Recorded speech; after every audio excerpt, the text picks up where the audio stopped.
Estamos dando início a mais um Letrando Podcast. Vamos conversar hoje com a professora, contadora de histórias e escritora Carmen Lima, que leva a vida contando histórias para milhares de crianças. O bate-papo de hoje vai ser conduzido pela fundadora da plataforma de leitura Elefante Letrado, a jornalista Sheila Von Tobel. Carmen, que prazer te receber aqui. Muito obrigada por topar conversar comigo e dividir um pouco da tua experiência de contar histórias para crianças. Provavelmente para adultos também, não sei. Mas me conta, qual é a importância de contar história para uma criança? Oi, Sheila, muito obrigada pelo convite. Eu também estou muito fascinada de estar aqui contando um pouquinho dessa magia de contar histórias. E eu acredito que a importância, não só para a criança, mas como tu falou, também para o adulto, é aquele momento de respiro, onde tu vem de uma rotina assim tão intensa, o trabalho, a escola, as atividades, o trânsito, a vida corrida em si. E o momento de contação de histórias é aquele portal que se abre para unir famílias de várias gerações, para escutar uma história, para retomar aqueles tempos onde as pessoas se encontravam para se escutar, para ter aquele olho no olho, para falar, para colocarem aquele mundo da imaginação que tantos momentos a gente recorreu para a calma, para ouvir, para entrar no mundo da imaginação. Essa é a importância, sabe? Aquele momento em que tu para com aquela coisa tão intensa para entrar no Para portal, relaxar relaxar. e só curtir aquele momento. É isso. E Carmen, tu é professora também, né? Sim. Como é que funciona a contação de histórias para os teus alunos? Bom, eu comecei lá em 97, fazendo contação de histórias para educação infantil, numa escola onde eu trabalhava. E ali tinham, no final do dia, 5 horas, era o momento da história. E tinha vários livros. Todos os dias? Todos os dias era o momento de contação de histórias, com vários livros que tinham, os alunos traziam na lista de material. Às vezes vinha um livro novo, mas eu sentia necessidade de abordar vários temas. Então, eu mesma desenhava os personagens. Ah, que legal! E não tinham Então, personagens. não necessariamente eram de livros... livros prontos, já escritos. Não, Ia criando. Ia criando as histórias com objetos que tinham na sala, com elementos que eles traziam de um final de semana, ou um bichinho que aparecia na sala. E eu comecei a desenhar também personagens indígenas e negros, que não tinham nos livros que nós tínhamos na sala, em quase que nenhum lugar. Então, eu comecei a contar a história assim. Depois eu passei para... Então, na verdade, era, além de contar, era aí tu criava as histórias. Qual é a diferença de quem conta a história? É a história lida em um livro ou a história criada naquele momento com os objetos de sala de aula?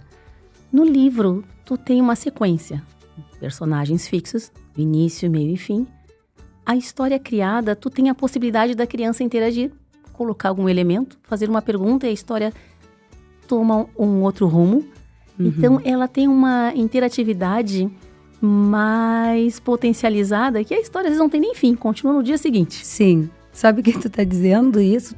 Eu nunca tinha parado para pensar, na verdade, mas eu conto muitas histórias pro meu filho de um personagem, Pedrinho, que eu não sei, em algum momento ele me fez uma pergunta sobre um Pedrinho e para acalmar ele, eu resolvi contar uma história do Pedrinho. E aí comecei a inventar diversas histórias. E até hoje, ele tem 10 anos, eu comecei isso quando ele tinha 2. Até hoje, dependendo do lugar que a gente tá, eu invento uma história e conto essa história do Pedrinho para ele. Então, tem muito a ver com conseguir pegar a atenção daquela criança naquele momento com assuntos que estão ali presentes naquele momento, né? Sim, isto é muito relevante porque ele se apropria até daquele roteiro, ele é o Pedrinho.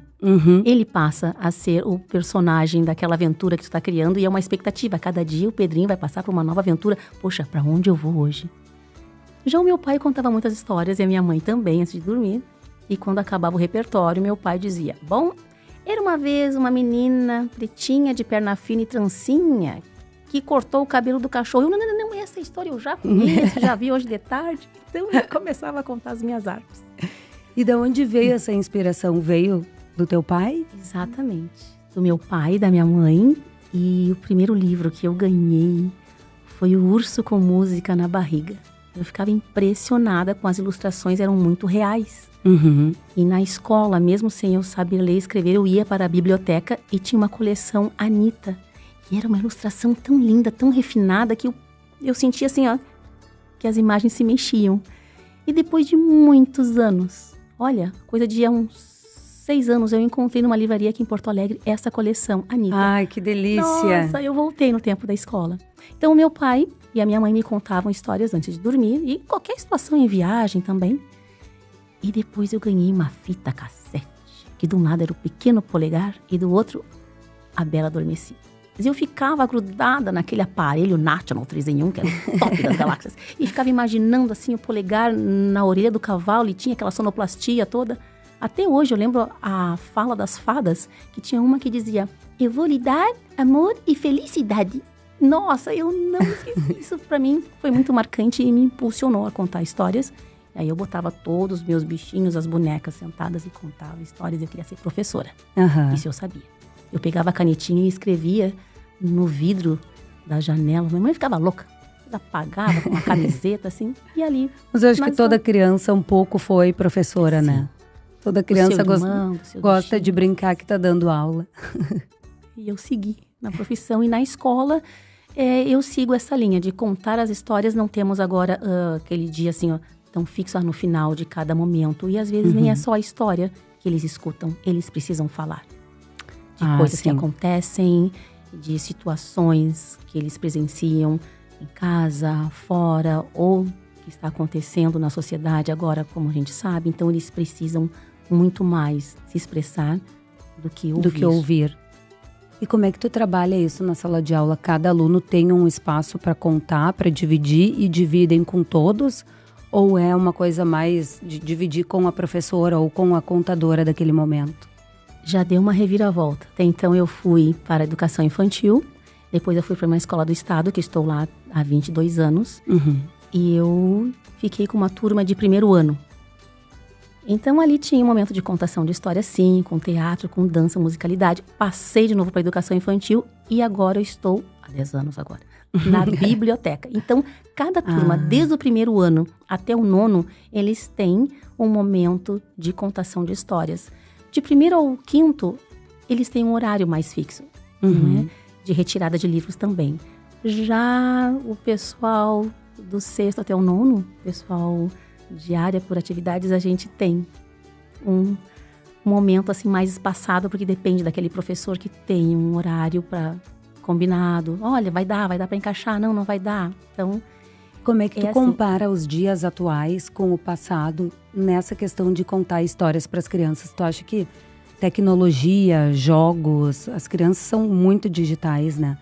Então, como é que a gente faz para competir com a atenção de um videogame ou de um YouTube da vida para trazer essa criança para dentro de uma história? Como era no passado, que eu acho que era muito mais fácil, né? Porque não tinha toda essa competição que tem hoje. É uma concorrência, assim, ó, desleal. Nossa, se tu vinha assim, ó, de uma forma gradativa, tu vê que a pandemia realmente alavancou com toda a questão digital. Mas nós já estávamos neste patamar, assim, numa escala crescente. E eu fiz e faço o caminho inverso. Eu apresento elementos do passado. Eles têm imensa curiosidade, como é que funciona, como é que vocês viviam sem... Aí quando tu mostra que nós vivíamos muito bem, obrigada, sem telefone, fixo em casa, na base do orelhão ou telefone da vizinha que dava recado, sem celular, sem computador, sem note, sem tablet, sem... Gente, é uma coisa impressionante quando eu mostro uma máquina de escrever. Sim. E tem uma história que é um escritor, o Felpo Filfa, e ele usa a máquina de escrever. E quando eu mostro, eles... Nossa, olha aqui! Já escreve e imprime ao mesmo tempo. Essa é boa, já escreve e imprime ao mesmo tempo, muito bom. Então, eu lanço mão de recursos mais tradicionais, recursos antigos. É uma volta ao passado. Para que eles entrem na minha infância. Porque tu sendo o foco e a história viva na frente deles, que eles acham dos livros aquela coisa que 1969, não existia nada. Existia sim, como acho que para mim também era. Quem nasceu em 1940, assim, meu Deus, era assim, Jurássico.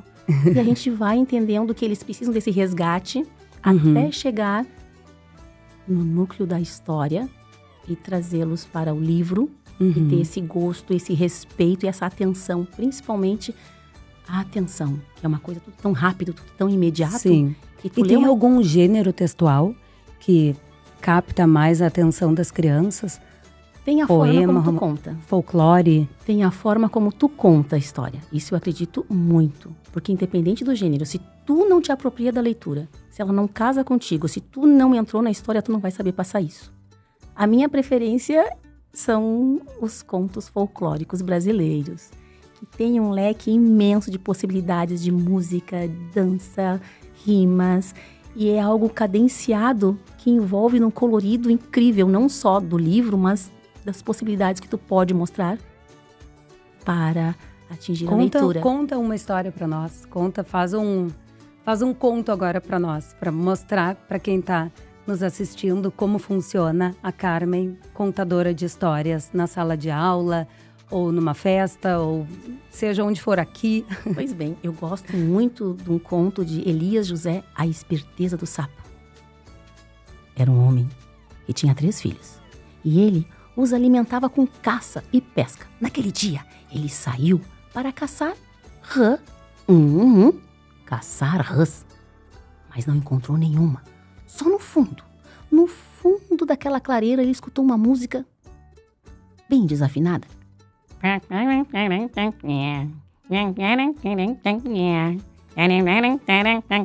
Ele olhou, caminhou e viu que era um sapo. Um sapo, mas muito robusto, cheio de verrugas. Não teve dúvida. Não tem rã? Eu vou levar esse sapo mesmo.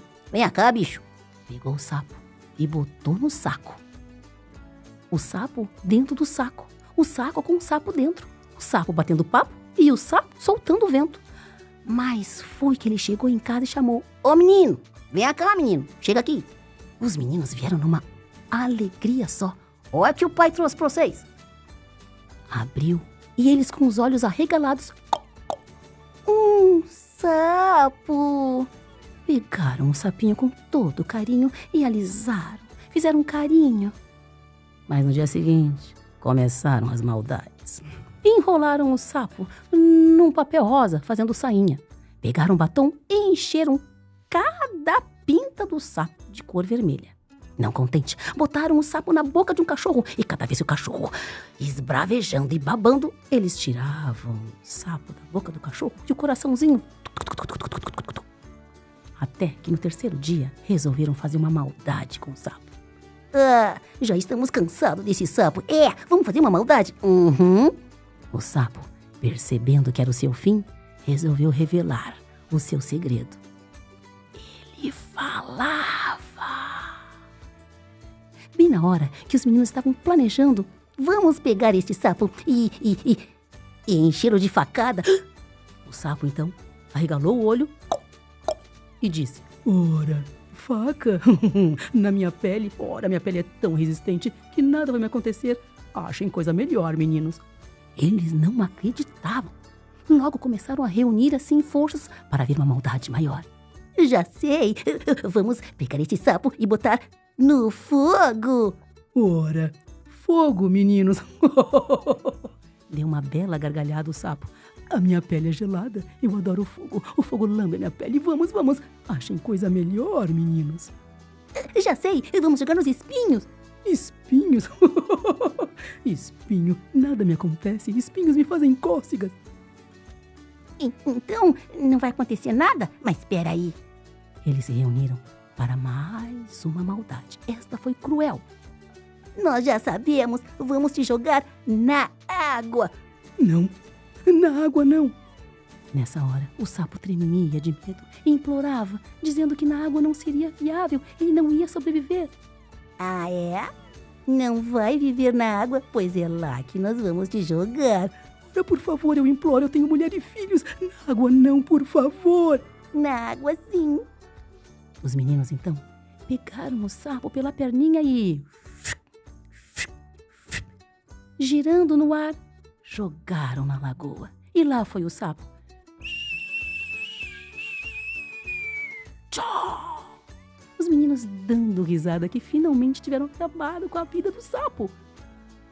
Foi quando eles escutaram, psiu, virando para trás, viram o sapo, são e salvo, olhando com os olhos bem arregalados, e que falou: olha aqui, vocês acharam que a água seria o meu fim? Pois é aqui que eu gosto de viver, é aqui que eu gosto de nadar. E vocês? Até logo, seus mané. Os meninos foram embora de cabeça baixa. Nenhum puxava assunto nem papo, porque foram enganados na esperteza do sapo. E fim de história. Que legal! Sério, tu é encantadora. Obrigada, Sheila. Eu sou adulta e tô aqui babando, eu imagino as crianças. Que legal. Essa história faz parte de um dos contos, não é? De cunho popular, que muitos outros escritores já deram, né, os seus toques modificando e com canções e tudo mais. Então, a partir dessas histórias do nosso folclore, que a gente começa a permear a nossa cultura, que é muito rica. Exato, tem vários autores, mas essas eu prefiro. Eu tinha uma curiosidade, uma pergunta que é contar a história desse jeito.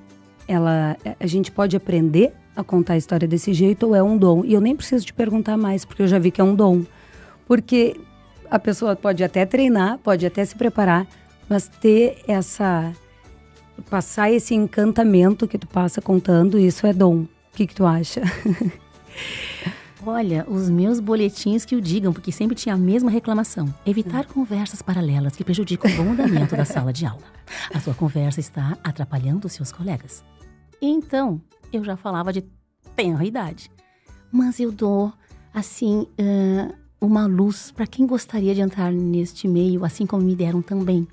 Existem profissionais muito competentes que ministram oficinas, aulas e vários outros eventos de formação e encontros para aflorar. Porque às vezes a pessoa tem vontade, mas não sabe onde procurar. Não sabe como desenvolver essa aptidão que tem e falta alguém que lhe mostre os tons de voz, a postura, a história adequada para si. Porque para um público, a melhor história é aquela que tu entra, que tu mergulha, que tu deixa a história te envolver para tu passar esse encantamento para bem. E quando tu vai contar uma história, tu ainda sente um friozinho na barriga? Tu fica nervosa quando vai contar uma história para um público grande ou não? Eu pra ti fico para morrer já uma semana antes, sabendo que tem assim aquela multidão que vai assistir. Mesmo estando super acostumada a fazer isso. É sempre, assim, desde os pequenininhos do primeiro ano até o pessoal do nono, quinto, assim, porque é sempre um público diferente. Por mais que tu te planeje, que tu leia a história, que tu saiba o roteiro do início ao fim, os recursos que tu vai usar, a plateia que está lá é diferente, então vai ser um momento diferente. Essa história que eu contei pra ti, de repente eu contando pra outro público, vai ter uma outra recepção. E tudo isso é experiência, é aprendizagem. Não adianta dizer, não, assim vai ser. Não, não vai. Então, por isso que tu fica assim, com borboletas no estômago. Aí depois da primeira meia hora que tu já conheceu o público, que tu já leu o olhar de cada um que está ali, a postura, porque o corpo fala, mesmo não dizendo nada, aí tu fica mais tranquila. Ou não. Ou não. Carmen, e quando tu percebeu que tu tinha essa habilidade para contar histórias e quando tu começou a fazer isso profissionalmente? Bom, aquela velha história de começar na escola de educação infantil me levou a fazer animação de festas. E na animação de festas tinha um momento de contação de histórias, que era a caça ao tesouro. E tinha uma das animadoras que, olha, eu vou te dar o meu cartãozinho caso tu precise. Daí eu olhei o nome dela, tinha ali. Animação, teatro e contação de história. Mas contação de história? Isso não é profissão, gente? Se eu faço, naturalmente, né? Como escovar os dentes é tão normal pra mim. Sim. E aí, comecei a fazer mais o teatro de bonecos. e teve uma maratona de contação de histórias no Teatro de Arena, acredito que em 2007. E ali eram vários contadores e eu fui conhecendo outras pessoas e fomos parar na Feira do Livro, entrevistando o Carlos Urbim, dentro também de outros projetos. E ali nos chamaram para fazer uma abertura para um evento que tinha no teatro. E eu conheci contadoras de histórias dentro da Câmara do Livro Rio-Grandense, e Sônia Zanqueta, que brilhantemente, beijinho Sônia, brilhantemente que conduz essa galera de contação de histórias, me chamou, e hoje eu trabalho com Bárbara Catarina e Jairinho Klein e outros fantásticos da nossa jornada, que eu não quero dizer o nome para não esquecer de ninguém, mas devo um muito obrigada à minha prima querida. Prima, um beijo, te amo, que dizia, tu tem que fazer animação de festas, vai lá. E eu comecei a fazer e foi graças a isso que uma coisa puxou a outra. E foi, então, em 2008 que eu comecei a fazer contação de histórias. E agora, e hoje tá aqui no Elefante, além de gravar esse podcast comigo, a Carmen também passou algumas horas hoje aqui do dia gravando histórias para o Elefante Letrado, né? Contando histórias para os nossos quase 500 mil alunos. Olha que legal. E também tenho muito a agradecer a indicação. Maritza, sim, nossa, do coração, muito obrigada por estar aqui e conhecer esse povo incrível, essa equipe fantástica. Já conheci o Johnny, que é o nosso querido também, fazendo teatro de bonecos. E aqui, que legal. É só alegria. Muito obrigada mesmo, pessoal. Nossa. E eu que te agradeço. Bom, muito obrigada por esse bate-papo. Acho que foi super inspirador. Já peguei várias dicas aqui só de te olhar, só de te assistir, para poder contar histórias para os meus filhos também. Aliás, uma última pergunta. Tu acha que os pais contando história para as crianças incentiva para que a criança queira ler um livro depois? Muito. É uma troca de infinitas possibilidades e de amorosidade incondicional. Aquele momento em que tu para, lembra do respiro e do portal? Tu para na cama, no chão, no sofá, na rede, aonde for. Tu tem aquele livro que conecta mãe, pai, filho, avô, avó, Dinda, quem mexe for. Mexe no emocional da criança. Mexe muito. E a troca também é muito viável. Deixa a criança contar uma história pra ti, com a linguagem dela, com o entendimento dela. Vai ver que tu, através daquela leitura, fez eclodir naquele serzinho a vontade de ler, de contar e seguir os teus passos com a leitura. Que legal. Bom, Carmen, muitíssimo obrigada pelo teu tempo. Eu espero que a gente tenha novas oportunidades de conversar de novo. Quem sabe contar mais histórias aqui no nosso canal do YouTube. Foi um super prazer falar contigo. Foi uma alegria também. Para quem estiver nos assistindo, se puder curtir, compartilhar, comentar e levar para as pessoas essa linda história de vida e de contação de histórias da Carmen, a gente super agradece. Então, ficamos até a próxima. Carmen, muito obrigada.